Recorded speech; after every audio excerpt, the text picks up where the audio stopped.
everyone. Welcome to LIMC podcast, the show where we dive deep into the mind of real leaders and unveil their inspiring stories. I'm Sakshi Gupta, and on the show today, joining us is Mo Allo, an accomplished senior sales leader who will be sharing invaluable insights and personal experiences on navigating the professional landscape. Today, our episode will be hosted by Shiva Wangla, a dynamic entrepreneur steering three flourishing companies. Thanks for joining the podcast today. Myself, Shiva. I'm the CEO of Event Titans, and today I will be your host for the evening. Thanks for joining in again. And I was requested to be on this podcast by LIMC team, and I've looked at your profile, Mo. It's great and completely into sales, so wanted to learn a lot from your experience and expertise. Our audiences range from corporates also to startups, so I'm sure they are in for a feast today. So why don't you introduce yourselves more to our podcast viewers? Sure. First of all, thank you for having me. Very impressed with what you guys are doing, and I appreciate your approach, your preparation. So I'm excited to be invited. I'm flattered to be asked to join, and thank you for saying those kind words about what you've seen on my profile, etc. I really appreciate it. As far as my background, I am a sales executive with IBM. I've been into the technology space for quite some time, and I'm a continuous learner. So whatever you've seen, I'm sure there's a lot of mistakes and some things maybe that have been corrected due to learning from my mistakes. But I appreciate your invite, and I'd be happy to talk about anything you need. Definitely. Sure. So like you come from sales background. Okay, that's and you're the senior sales leader for IBM. Would you talk in terms of your day-to-day challenges you might be facing, and also like how does your day start, and how do you approach any kind of problems you might be facing on a daily basis? Sure. I think what I like to do is I have a framework for each day that I prepare the night before, or sometime prior to that day. And what I do is I add all of those tasks or projects that I need to advance into a list, right? And what I try to do is make sure I accomplish all of those. Now that sounds, very simple and easy, but as we all know, life doesn't always go as planned. In fact, it rarely does.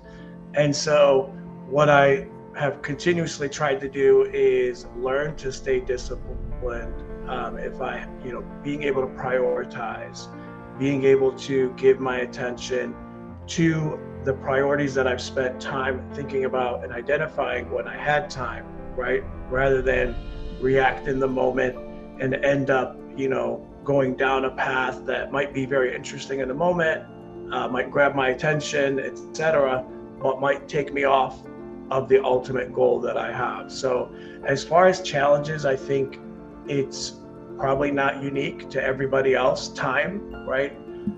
Making sure that you maximize your time, making sure that you are being efficient, and making sure that what you're doing is productive, right, to whatever your goal is. And so I think that would be the first answer I would give to your question. Cool. Great.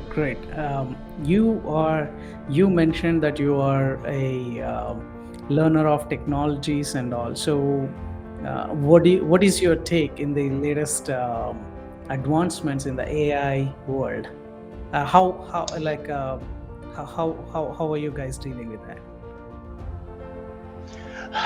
Well, I'm speaking for myself, right? I'll speak for myself, not Sure. as the IBM organization. Yeah, I'm sure, not the person do that, but I can talk in generalities about what we've publicly shared. As far as on a personal level, I think it's exciting, right? I mean, everybody's excited about the capabilities of ChatGPT, and with 3 and then 4 plus, and what we've heard about ChatGPT 5, and ChatGPT is a one. Let's say it's a company that has really made this breakthrough both in the news cycle and a lot of individual users. And I think that's one of the reasons why a lot of attention now has come to AI, is because it's now at the consumer level. I'm sure, I would assume you have an account and that you have used it, right? Yes, true. And maybe you even used it in preparing for this podcast, right? That's maybe, true. right? I would assume nothing wrong with it, right? Yeah. And that's funny, because I remember watching. I don't know if you watch Last Week Tonight with John Oliver. It's a show on HBO where they do a deep dive, and they have a comedic theme. But I think it was a couple months ago when ChatGPT was really making the news cycle. He showed clips from local news broadcasts in the US, where every single reporter, after they would, open or talk about their news segment, they would say, by the way, what I just read you was prepared by ChatGPT, right? It was almost like every single person did it, because of the fascination, and because something has now become accessible.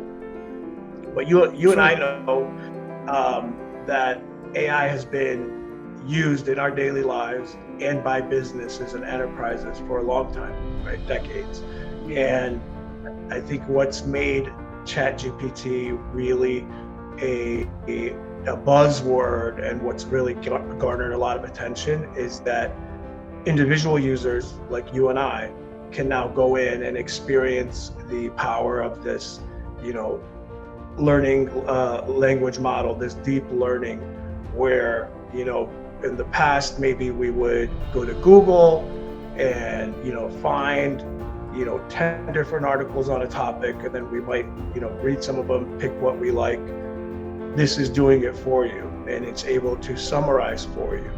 And so, from that perspective, I think that it's a very powerful tool. Sure. I hope I answered your question.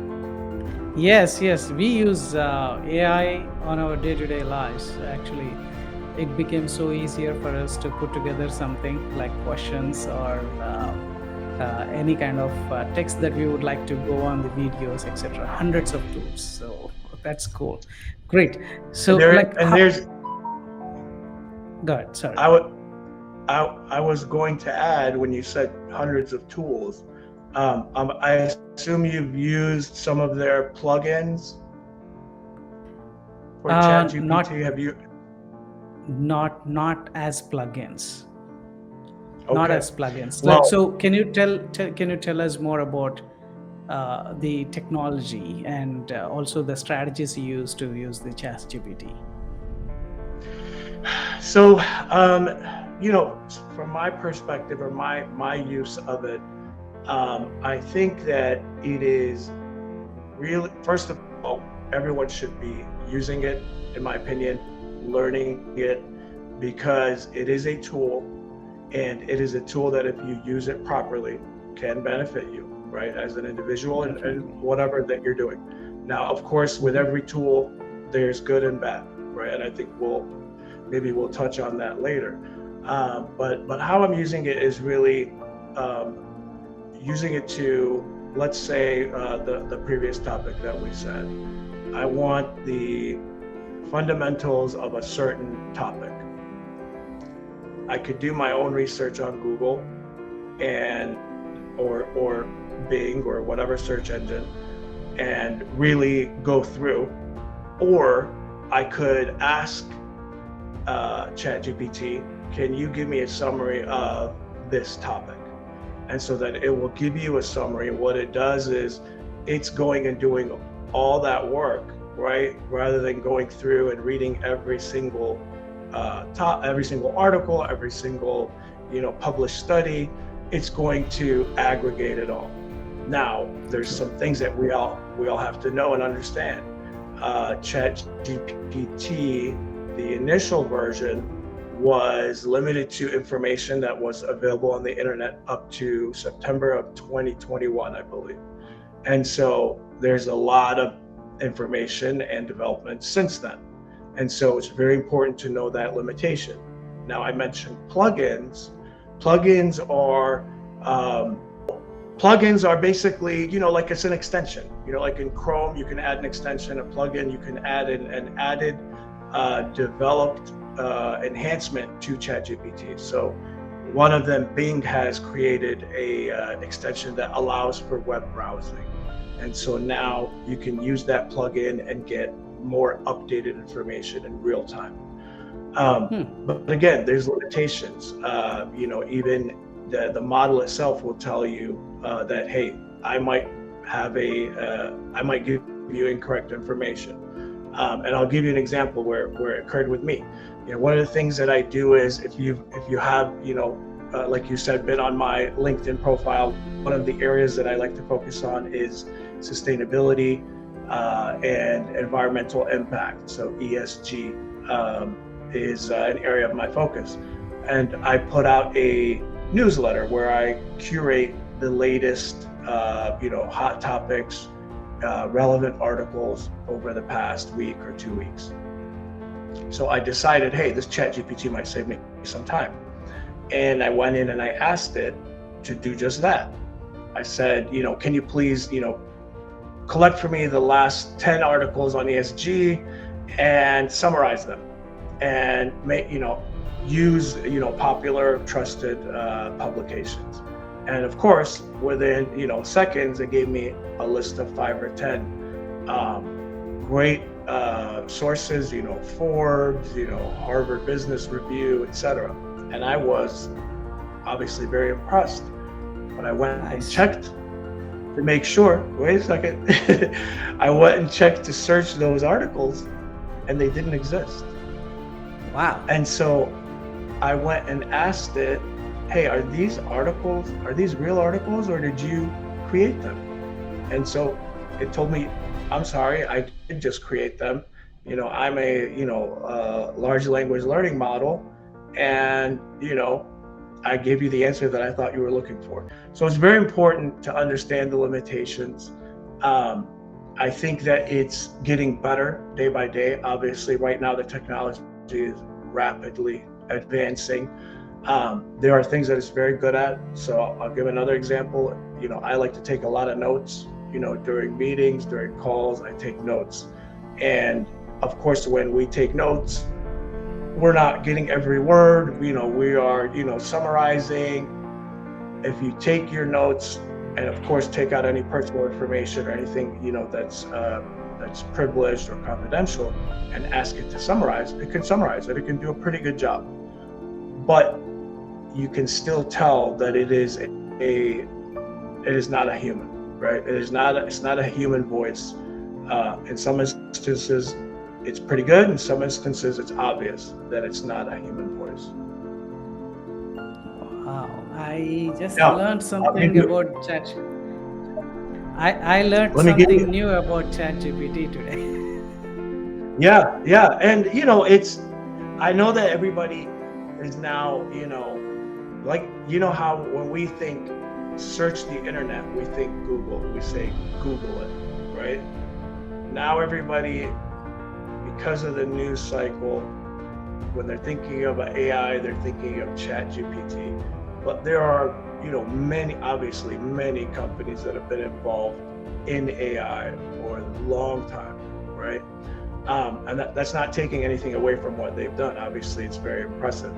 But I'll give you an example, and this is another tool that I found very helpful, and it's not ChatGPT, it is a Chrome extension. So if you go on Chrome and you go to YouTube and you find a video, let's say it's a 2-hour interview, and you want a summary, there's an extension called, I think it's called Aidify, where you would be able to generate a summary of that YouTube video. Take out all the main points, put it in bullets, etc. So there's a lot of tools. From the IBM perspective, our focus is on enterprise and large organizations, and we've been, I think, Watson has over 100 million users across 20 industries. Our AI technology has a long history and is really focused primarily on organizations, not the consumer level. Got it. Nice. That's one more good point, Mo. I think we have to make those snippets of the videos as well from our podcast. We're gonna explore on that. I'll send you the link. I'll send you the extension. You got it. That would be great. So let's talk about the personal, about the technology is fine, but how at the personal level, how do you think that you as an individual would strike a balance between ambition and well-being? That's a great question, and I think it's something that everybody is constantly balancing, measuring, assessing. I think that ambition is absolutely critical, and I think that everyone, whether they know it or not, they have ambition. It may not be an ambition that is business related or career related. As far as how to strike a balance, I think it's something that everybody struggles with. I think that's why there's a whole industry of coaches and lifestyle coaches, and obviously if you are a spiritual or religious person, people of course devote a lot of time, and that's very important.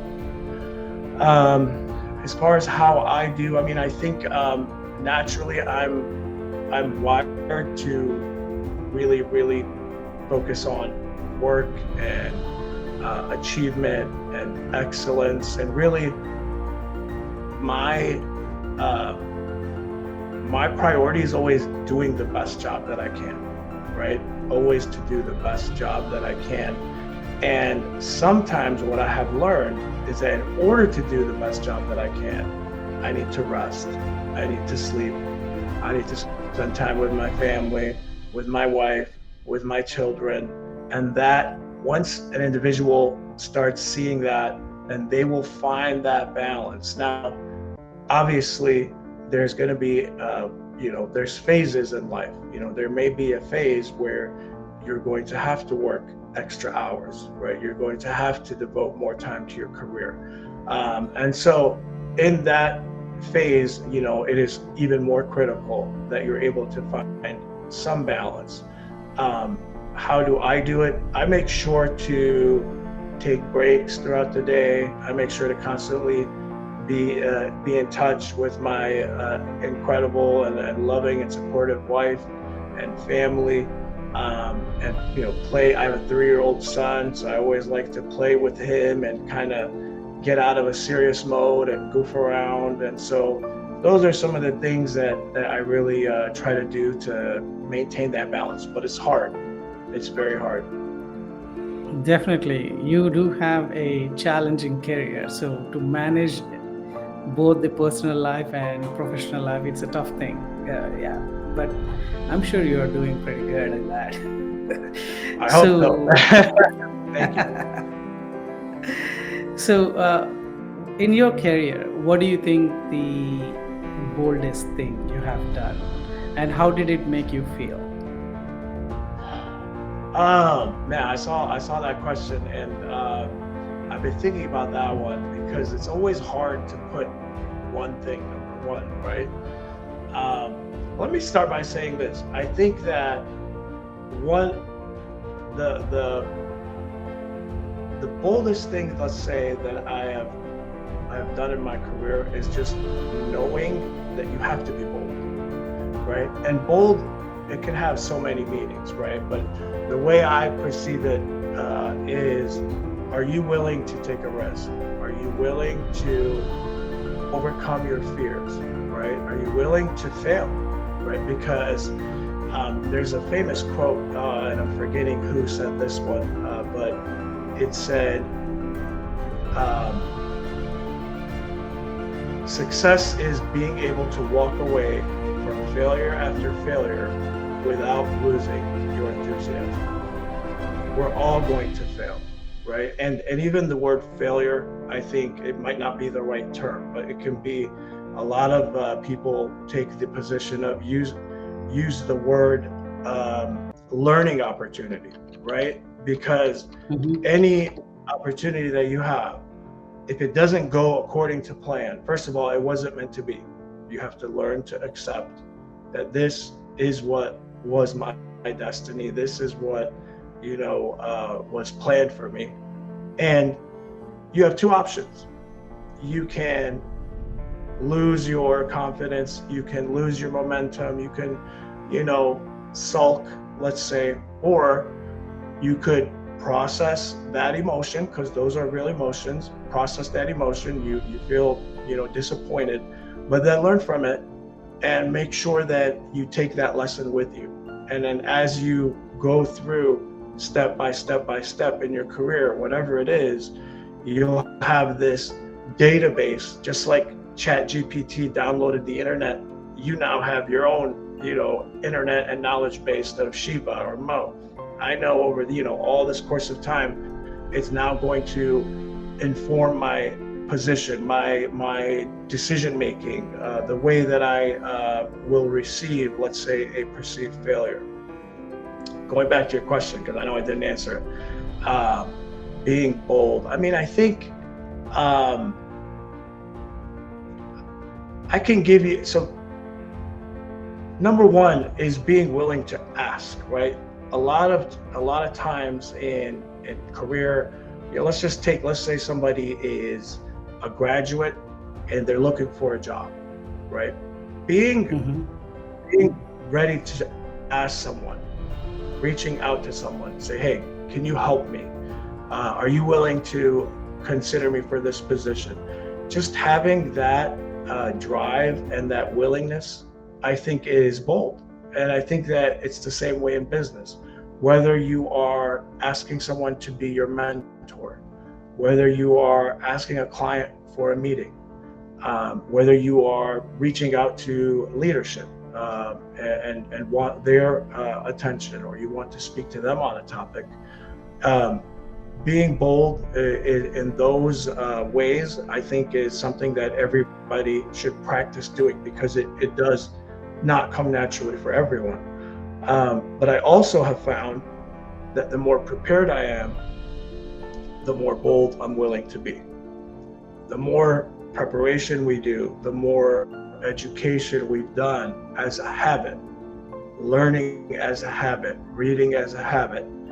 Don't read and prepare because you have, let's say, a specific project, but read and prepare as part of your regular routine, right? In your industry, and even in, industries that are not specifically related. I think those are important. And I want to go back to something. One of the things that we should all be cautious of when using a AI tool like a ChatGPT, right? Let's take this podcast. I can go into ChatGPT and say, hey, here's a list of questions. Can you help me in preparing for this podcast? And it did. I did this. And it gave me, boom, here's what you can talk about. Now, let me ask you this question. Let's say I got that and I read it and I said, all right, I'm ready. That's option one. Option two, I go and I do my own research, my own preparation. I go and I search and I read and I, go through that process. That process, let's say, takes 3 hours, 4 hours. in addition to what we've all done, throughout our life. My process of learning, I learn and retain more when I prepare in that fashion, as opposed to True. just getting let's say there's a report and I need a report on this market, how many, buyers, what's the trend, this and that, and I can get it in seconds. How much of that am I going to really retain? Versus putting my own report together, which it may not be as, let's say, accurate to the T, although maybe right now ChatGPT is still not there with the complete accuracy, but you get the point. Going through the process and preparation, that is what gives us the ability to deliver the result naturally with confidence. And the more confident that you are, the more able you're going to be to really convey that to another individual, whether it's your boss, whether it's your client, whether it's even your family, right? In order to be, in my opinion, the best that we can be in any given scenario, don't shortcut the learning. If you shortcut the learning, then you're going to take away from your confidence. I agree with you. I agree. I totally agree everything what you said, Mo. Great. And so like I see you're passionate about collaborations and partnerships. Can you personally, if you could talk about it, or professionally, if you would like to, that would be great. Sure. I think even more than ever, right? After we all went through the pandemic, and it took a lot away. I think we all feel a loss, right? Pre-pandemic and then during the pandemic, and now we're bouncing back. I think that interacting on a personal level, collaborating with other people, regardless of whether it's your coworker, whether it's your client, everyone that I have talked to has said, I miss, meeting in the office, let's say, to collaborate on a project rather than a virtual meeting. Client, how different is it? And you told me, how different is it if I'm just jumping on the video and we talk about something, instead of coming in person, meeting the individual, talking to them, looking them in the eye. These tools are great, right? I mean, this obviously, video and virtual meetings are amazing. But we should use them. We should not completely replace the collaboration that occurs in person, right? That's one. Two, I think collaboration with your colleagues is absolutely critical. No matter where you are in your career, there's going to be someone that has experience that is different than yours and is going to be helpful. And then there's going to be someone who has less experience that you can assist. And so those two are what create a team, right? Helping each other out, asking for help, receiving it, also giving help where you can assist others. So I think that, collaboration is really why I do what I do, why I'm excited to work. It's because I might have an idea, I think it's great. Then I hear from somebody else, they say, hey, have you thought about it this way? I did this, 5 years ago, here's what happened. So there's so many ways that we can learn and improve what we want to do when we collaborate. True. So have you ever got a opportunity to work with any startups in the sales, towards the sales or mentoring side of it more? And also, like, if yes, how is that experience for you? I don't think so. no. I don't believe. No, I have not. I have friends and colleagues who have joined startups for sure, and I know a little bit about that experience just through others. That's cool. Okay, great. So with that, I'm done with all my questions, Mo, and it was a great conversation that we had.